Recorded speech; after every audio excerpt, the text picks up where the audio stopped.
Hello. Welcome to Real WW Talk. I am Erin. I'm Candice.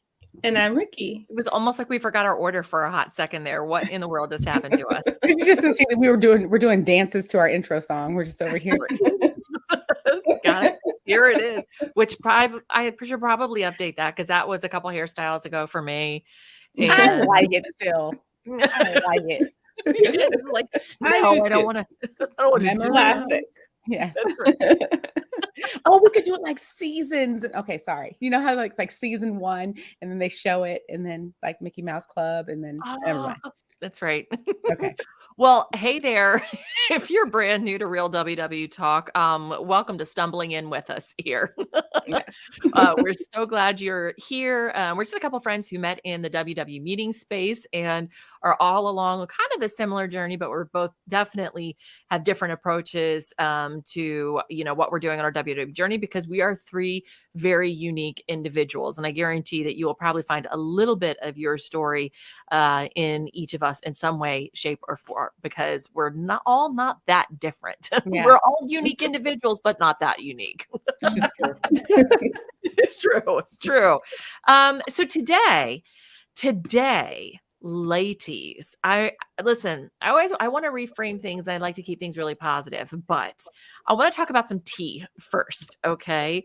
So a couple weeks back at the beginning of the year, did you see, WW made their little partnership with Baked by Melissa with like the little tiny cupcakes. And Rikki, you and I, when we went to New York a couple years ago, we had those tiny cupcakes. And even when I went a year ago, I got them again because they're I think they sell regular size things, but I think they're known for the mini cupcakes and it's in the middle of Times Square. And it's wonderful. Right. I got them because there's no way, I've made mini cup, there's like, normal cupcake pan and then there's like the miniature.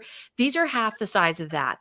I don't want to ever clean that pan in my life. Right. I will go buy them from someone else who made them, but there's no way I'm going It's to. the way you're doing your hand, really how small they are, because that looks like ridiculously they're tiny. teeny. Yeah, think of a mini muffin. Think of the mini muffin pan, right? And the size that comes out with a mini muffin. Cut that in half. Oh, right, exactly. So WW did this thing with Melissa. The tiny cupcakes. That was back at the beginning of January or something like that. Mm-hmm. And then I saw them post like another recipe that was like a really fun and delicious. Like, wow, okay, get it, WW. This is a fun recipe. And then I saw like another 1 or 2 people that they've hired as influencers. I'm not going to name names, okay? But then I started reading through the comments, and y'all, people were coming for WW's sugar, flour, and fat reserves. hardcore. Hardcore. Mm-hmm. And so, like, the biggest complaints were, this is not healthy. Mm-hmm. You shouldn't be encouraging us to eat this. You Mm-hmm. shouldn't be working with this person because they're skinny, regardless if that person had already lost 80 pounds, but you can't work with them because they're skinny, right? Like just criticisms like from all of these other ends, or that person's not healthy. I'm like, well, wish my legs looked as unhealthy as her legs, So it just made me think about the definitions that we have around healthy and the expectations that we have around what is healthy and what isn't healthy. And even the conversation of, should WW be doing partnerships with cupcake companies? For one, I think it's great because it moves along further to where W's talked about having balance with things. And they're not saying that you can't have, cupcakes, even mini cupcakes. They're giving points for them. Like, I don't know. I think it's great. What do you guys think? I think I read through all the comments because again, I love the tea. That made my whole day. All I did, I was like, hold on, one more. Okay. But I can understand the perspective of some who said, I know they should know that people on WW could never just have one of those mini cupcakes. Like the challenge is the number.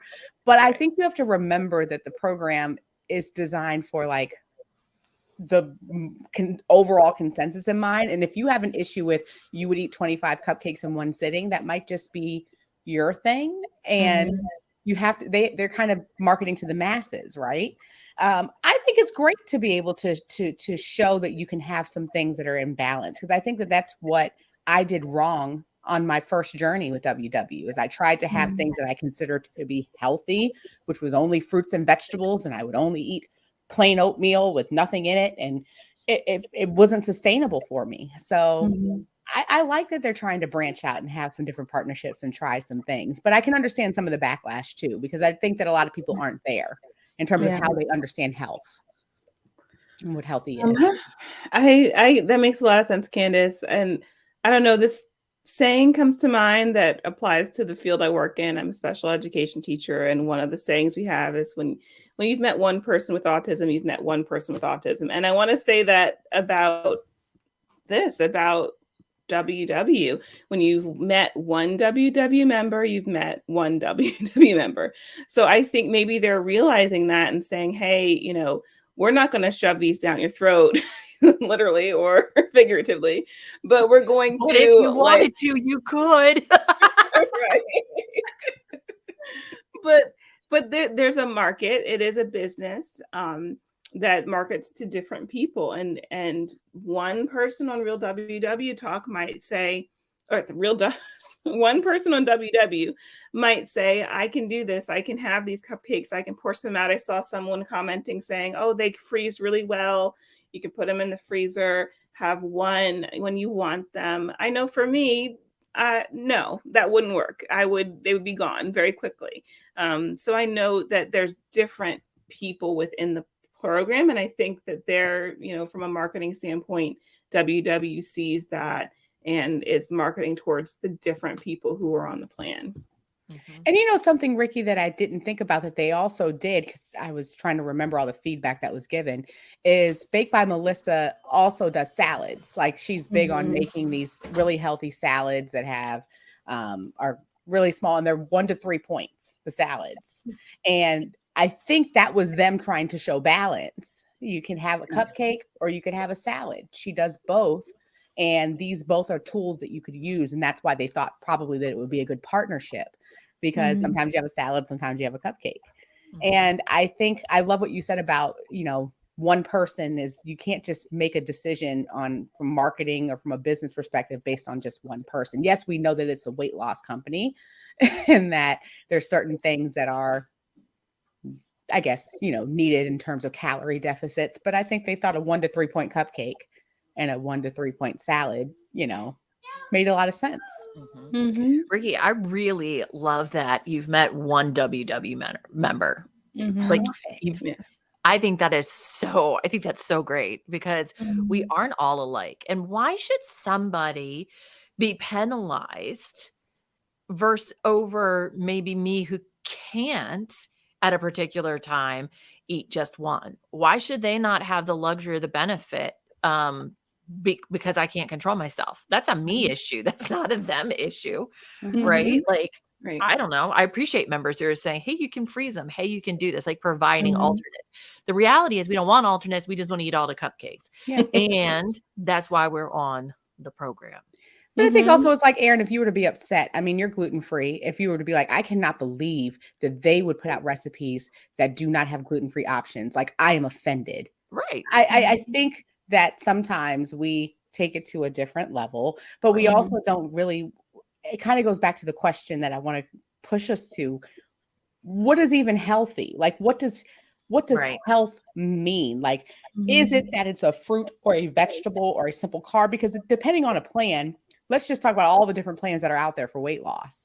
You compare 5 plans, and there's 5 different explanations for if you're healthy and doing it right. Is it low carb? Is it low sugar? Does it have gluten? Does it not have gluten? It's like, I get confused about, and that's why I chose WW, because I can't figure out for the life of me what actually healthy is. It feels like it changes every week in the mainstream media. Yeah, and I think that applies to working out on plan too. Some people feel like they're not doing effective exercise if they're not running or if they're not doing high intensity cardio. And I'm glad to see a lot of people pushing lately for just walking, just how the importance of walking. But I think that goes back to, what does it mean to be healthy from a fitness standpoint too? Like, does it have to be, do you have to do strength training in addition to whatever you're doing? Can you walk, and or do you need to run? Like, and I think that applies to different people in different ways. Mhm. So, all right, well, let me ask you guys, what does healthy mean to you? For me, I think it means sticking to what I've decided I'm going to do as far as the plan. So it means sticking to my points. It means having a good amount of water. So for me, that's going to be, whatever I go by, the 50% in ounces of my water for, of my weight for my daily water. And it's going to be having some type of activity on a regular basis. Right now, I'm trying to go for uh, three workouts between 30 minutes or 45 minutes a day for 3 days a week. So sorry, three days a week of workouts. Working up to 5, but right now it's 3. And it changes from time to time depending on what my goals are. And yeah, just having activity, not sitting too much, and tracking. That's healthy for me. Yeah, and mine is I have tried to make it as simplistic in my mind as possible. It's that old saying, eat food, not too much, mostly plants. Like, it seems to work for me because it fits in with the plan that I've chosen, which is Weight Watchers. As long as I am not eating out of emotion, and being intentional with the meals that I'm making, usually eating mostly more at home than out. Mhm. Those things make me feel better. It's so for me, it's about balance, being able to fit in the things that to me make this plan livable. So that sometimes I might eat out, sometimes I won't. Drinking drinking a lot of water and moving more. I think making it that easy for myself and not making anything off limits has really made it feel healthy to me. Health to me is not eliminating food groups unless a doctor has told me that I must. Like, and you have to follow doctor's advice and nutritionists and different things. Like, I've been on the cancer journey. So sugar is something that I have to be careful with because it's just been part of my health journey, and what my doctor and I have spoken about. So I think that you have to be able to fit those things in, and not make it, universal to everybody, because some people can have a lot of sugar, I guess, or have more sugar than I can and still feel healthy. So I would never label sugar as like an enemy. And I think that's where you kind of have the problem, is that people take what's personal to them and they make it a Universal. universal truth. So, Mhm. I don't have to have cauliflower pizza crust all the time because I don't really have a requirement that I can't have gluten, but I might choose to not have it all the time. But that's not because I feel like it's the only way to be healthy. And I picked on that, Erin, because I know you've talked about with the gluten, and no, because that's a big thing. My husband has decided that he's cut out gluten. And I sometimes wondered, like, am I a bad person if I don't? If I choose not to? But that's what I'm saying. Like, in this kind of culture, it could be that that's not healthy if you have gluten. If Right. people feel that way, and I then I feel guilt when I do. For me, I'm like, if you can eat gluten, eat it. Genuinely, because not thinking about it in terms of gluten, but thinking about terms of wheat. Like, wheat can be healthy. There are some of us whose bodies can't process Right. gluten, and I think it actually can do you more harm to eliminate specific food groups, than, especially when it comes to something like gluten. I think there are pros to eliminating dairy, because dairy, something that increases mucus in your body. So there can be pros. I mean, a lot of Mariah Carey, Yalla Mariah, Mhm. and who else? Celine Dion. I know they don't, because as vocalists, it creates mucus, and that gets in the way of them having the best vocals, right? So there can be, depending on what kind of dairy and stuff like that. Yeah, I can get that if it affects performance and job and whatnot.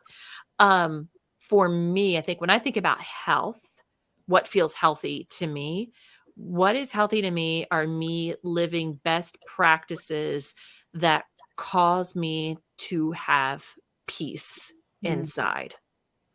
That's probably how I would classify health. So if I eat this thing, am I able to eat it in freedom?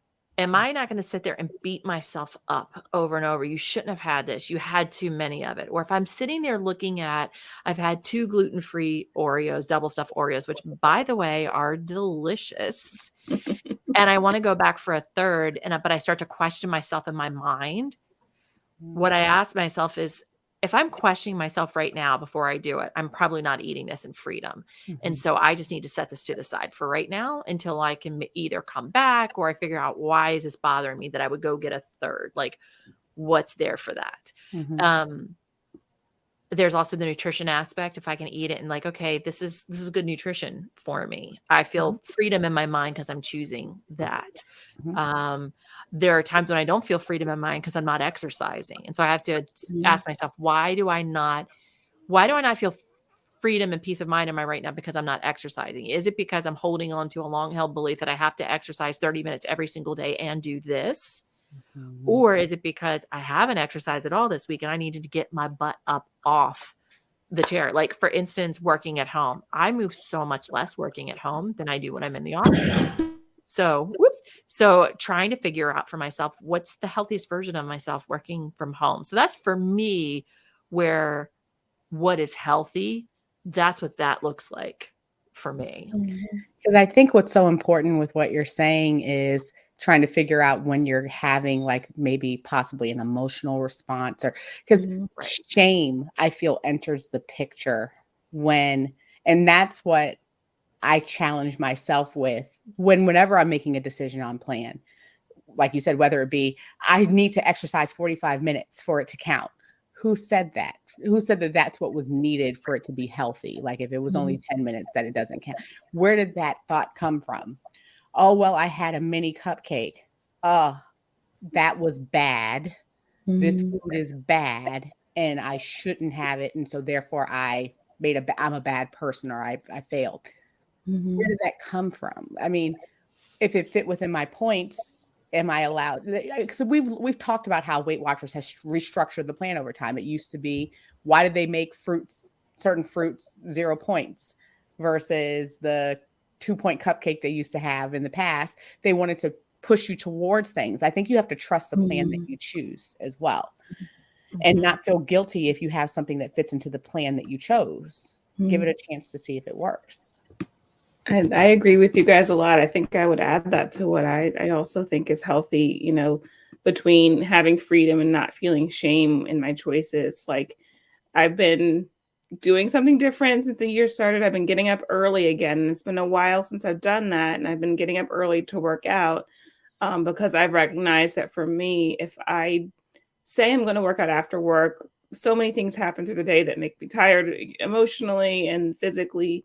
So it's harder to make myself exercise at the end of the day. And starting my day with a workout, I just feel so much better. But I have to find freedom in waking up and that choice. If I hit snooze, how am I going to feel the rest of the day versus deciding to wake up? I know that I've felt it, the difference between both of those. And there is a freedom in making the choice to work out, and a shame in choosing to sleep in and saying, man, I could have made this choice, and how do I be kind to myself in a way, but at the same time say, I can't keep making excuses for, I need to work out on a regular basis. I can't keep pressing snooze. Yeah. Holding yourself accountable.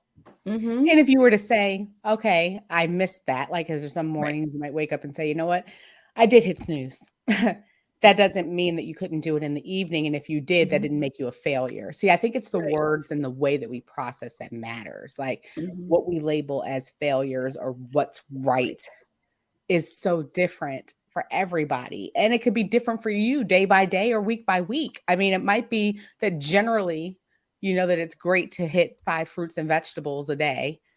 But if you had 3, are you a failure? Are you not healthy? Or is it just that today you got 3 and you don't have to make up for it tomorrow? You can just kind of keep going. I think that's where I've gotten stuck before in my perfectionism. Maybe that's why they took away my check boxes for my fruits and vegetables. Daggone, I really hope they were going to bring those back. I was so excited. I was like, they're simplifying, but they're going to bring back my check boxes. They were like, no. You will find a journal and put a check mark in yourself because I'm not doing it. But fine. But I know that's all about simplicity. And I think that people I've seen who have had really good success on the plan or good success in life have that balance. And balance is healthy. And that sometimes you have the salad and sometimes you have the cupcake. Sometimes you have the carrot. Sometimes you have the cupcake. It doesn't matter overall. Sometimes you have the black bean brownies, and then other times you have regular brownies. Stop trying to make black bean brownies we were avoiding the black bean brownies. We were pretending that didn't happen. I was trying to, like the mean girls, like stop making fetch happen. Stop making the black bean brownies happen. It's not Listen, how long ago? And I'm talking maybe 2 years. We've talked about chickpeas. I've talked about chickpea brownies, and I finally got you guys with the chickpea protein cookie dough a couple episodes back. So I feel like she's always trying to trick us now. So if she ever brings over something, she's gonna be like, "Hi, try this fudge. Hope you enjoy it." She'd be like, "What's in it, Erin?" I don't know. Avocados. I put turnips. This is a turnip brownie. No. I found a way to make turnips a thing. No. I'm just trying to make the brownies healthy. And let's talk about that. Why do I have such a reaction to the word healthy? I'm being honest. Like, I don't know what it is about the word healthy that actually makes me feel like it's probably going to be nasty. I don't think when someone says that a recipe is healthy, I'm like, probably won't like it. We just kind of feel like it's going to be missing something. Yeah. Fat, sugar, or salt. So the frozen food section, and you think about all the foods in there. I don't even know if this is still I think it's still a brand, but Healthy Choice. I don't really tend to get frozen foods as much as I used to in general because of the sodium content. But like, I look at the Healthy Choice meal, and sure, the picture on the box looks great, but I know when I heat that thing up, it's not gonna taste like, whatever it's supposed to, a chicken parmesan. It's not going to taste like a fettuccine alfredo from there's probably something else in the frozen section that tastes better. Like, let's be honest. Here's what's interesting to me, though, is that we label healthy things negatively in our brain, but we label junk food, which are actually the negative things, as fun and good in our brain. That is all marketing. That's all marketing. It's reinforcement too. I mean, You go to the doctor's office, you get a shot, the doctor hands you a lollipop. Like it's reinforcement 100%. I'm a behavior specialist, but so we know Rikki got a lollipop the last time she went and got a shot. They don't hand you broccoli. No, they don't. No. Here's the broccoli. It's motivating. Here's your shot and some broccoli. Here, squeeze the broccoli. Yeah. Why do you get upset when somebody says they're going to give you apple slices if you ever, like for people who have done like trick or treating or things? I know that was something they talked about. People give out candy and some houses give out like raisins and apples, and they're like, why would you do that to the children? But why is that not like good for you for caring about their health? Right. You don't remember when McDonald's made the change in the Happy Meals years ago, and they're like, we're going to start offering fruit slices, apple slices. People are like, why? No, you're going to have to pry my fries out of my hands. Yeah. Well, why is it that you even have to hide? Like when you talked about the chickpea cookie dough, the part that I picked up on was the cookie dough part, not the chickpea, but you're like, so you had to like chickpea cookie dough. Like, what do you highlight? Like you said, we're trained that way, but there's a reason I don't want to try the black bean brownie, because black beans sound healthy and brownies sound great. And why would you do something so mean to something so great? Right. Well, to be honest, you don't think black beans and think, well, gosh, that sounds great with sugar, right? Yeah. Like black beans and chocolate don't exactly go together. So I feel like there's somebody that I know who like, do you all know? I have some people in my circle, and I am jealous or just very confused by them who hear about a recipe like that and are excited. They like anything healthy. It makes them feel great. And they're like, let's do it. And there's some people who are like, my question would be, what's the point difference? Like, is there a significant point difference? And for like talking about every Weight Watchers person is different. Like, is if it's a 2-3 point difference, I'm probably gonna go for the regular thing versus like, or maybe it's a smaller, maybe it's a quarter cup of, the chickpea versus an eighth of a cup of ice cream. Maybe someone is like, I'm going to go for the eighth of a cup of ice cream, and it might be 1 or 2 points more, but and is that a healthy choice to say, like, I'm going to choose the ice cream versus the chickpea, cookie dough? I don't know. I think that could still be a healthy choice. So I agree with you. I think that could still be a healthy choice because to me, that can be, again, going back into food freedom of for someone maybe who it would struggle. Like for me, I would have struggled in the past with choosing the real item and feeling guilty about it. Now I can easily make that choice. And to me, they have the same value, right? Like, hey, which do I want today? And I'm not going to beat myself up. That was years of work for me to get to that place where I could feel like I could actually have the real ice cream versus Halo Top or Enlightened or one of the other protein ice creams, right? And then there are times I would choose a Halo Top because like, oh, this is actually what I want right now. What do you think helped you get there though? Because I think there's a lot of people who are still stuck in that. Like, Sure. What do you think was the thing that you learned over the years that helped you attain that freedom? For me, it really was having to tell myself and walk myself through in my mind that this is an okay choice. This is not a bad food. And we can eat this food, like giving myself permission to do it. And then also just, if I've got the points and set aside the points for it, well, then I can do it. And then it becomes, do you want to or not? I think there were times where I felt bound that I couldn't, even though all of the numbers looked right, everything, like, yes, I have full permission to do it. But mentally I'd be like, no, I can't. I'm wrong if I do this. I'm not a healthy person. I'm not doing all of these things. Like I started to demonize a food. And once I started removing that from the food and just saw it as this as an option versus this as an option, that started to change things. And my personal worth and value wasn't tied up in the choice. That was another big piece for me. I see you guys nodding your heads. What is that resonating with? Well, what I had to change for what I did, because I am all for practical application, because I know that some who are listening, you hear it and it sounds great, right? It sounds like, oh, I should just be able to do that. Right. But I always struggled with, but what was the process to get there? And for me, I actually said, I'm going to take a week when my week resets on a Saturday. And this week I am going to do the plan as written, and I'm going to factor in some real things that I have demonized as like can't haves. I'm going to fit it into the plan, and let's see if I lose weight, or let's see if I feel. And I did it. I think that week I lost 3 pounds, but it was really less about the weight loss. It was more, this is what I mean. You didn't feel deprived. This is what life is like. And I loved it. And it showed me that, yes, for me, I can't have 25 of Baked by Melissa's little cupcakes, like, and feel like I have done the plan, because that doesn't actually fit into my points. Right. So for the plan that I've chosen, I might be able to have 1 or 2 of them, but they can be the real one. And it doesn't have to be some oatmeal-y black beanie version. It could just be one of the real things, or I could have a tall Starbucks drink, maybe not the grande or the venti, but I could have the tall of the real stuff, and I was satisfied.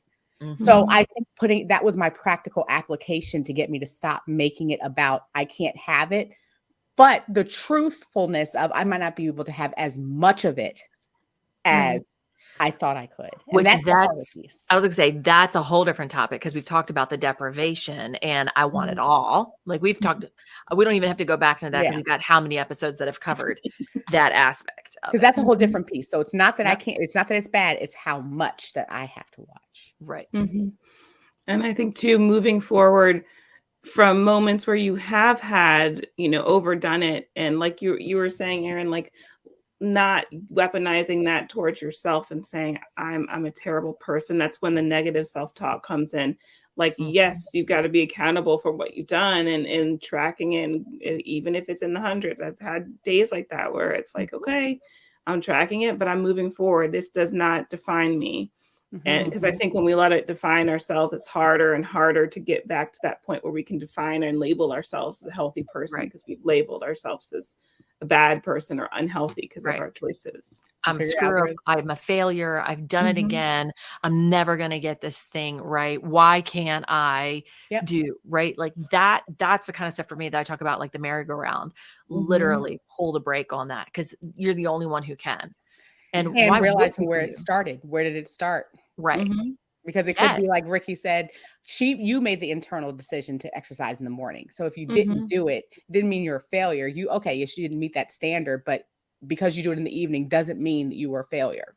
Right. Because it wasn't the exact time of day that you said. It just meant that you had to make an adjustment. Like you said, that the words, it's so much that we say that we have to shut up and turn off in our mind. Yes. Stop beating yourself up, please. It is. You're too wonderful of a person to keep doing that to yourself. Seriously. No. I need a shirt that says that. Stop beating yourself up, and on the back, you're too wonderful of a person, and write it all out. That's right. Like, seriously, like that's where you kind of get to a place. I don't know about you guys, but for me, like I got to a place, I'm like, why do I keep doing this? Why am I having this kind of conversation with myself in my head? And why would I ever expect somebody to treat me well if I'm not even treating myself well? Right? Why am I expecting to find success on this journey when I am putting obstacles up for myself, when I'm not even cheering my own self on in this journey? Because if I come over and say the same thing to you that you're saying to yourself, like, yeah, Erin, you are a loser with all that you ate, fatty. And you'd be like, hold up. I'd be like, come a little closer and say that to me. You're like, no, I'm just saying what you said, loser. Right. But like, we would not accept that from somebody else. No, we never. wouldn't. And no, we can't accept that from ourselves either. So pull the brake on that merry-go-round and hop off and go get yourself another fabulous merry-go-round. Okay. That's not the one for you. All right. Well, that does it for this week. I didn't like how we end that. Stop being a loser. I just pulled the handbrake on this episode.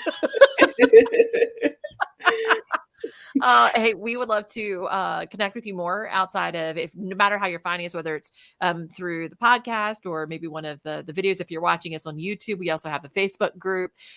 You can find us anywhere. Just search Real WW Talk. It'll take you all of them. Of course, we also have links for everything inside of the show notes as well. We wish you a great week, and hey, we'd love to hear your thoughts on what you think healthy means to you. So just drop them down in the comments, because we're really intrigued. Remember, and like, it's such a personal thing. It's not this universal thing either. So Rikki, you got to say that quote again, or what you just learned, that not everybody is the same. What was it again? Well, when you've met one person on WW, you've met one person on WW. So not everyone's the same. I love that. Yes. Bye.